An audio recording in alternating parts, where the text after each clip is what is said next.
De uitspraak van deputaire Galema zorgde voor protest bij de stuurgroep van de gemeenten Skastelaan, Lemsterlaan en Gastelaan-Sleert, die de fusie van de nieuwe gemeente Friese Meren begeleiden mat. Een commissie van Wieze Mon houdt pas in april uitsluitsel over de mogelijke voorwaarden van die fusie.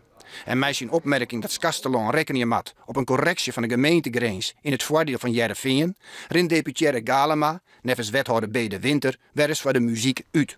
Op zijn initiatief had de stuurgroep daarom een officiële protestbrief gestuurd om deputaire steden. Wij weten net hoe welke grenscorrectie hij het heeft. Ik denk net dat het gepast is van de heer Galema om dat te zeggen.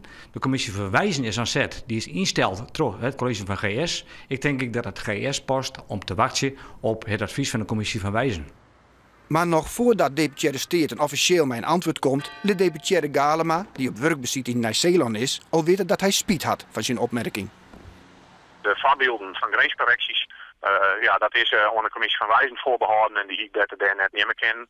En dat wil ik dan graag als zodanig weer opnemen. De stuurgroep liep tevreden met de reactie van Galema. Maar is zijn functie als wethouder van Skastelaan eerst de winter ook officieel excuus van de deputaire. Daar gaan we vanuit in het eerste, maar dat is denk ik goed fatsoen om dat te doen. Dus toch een excuus? Daar komt het wel op deel.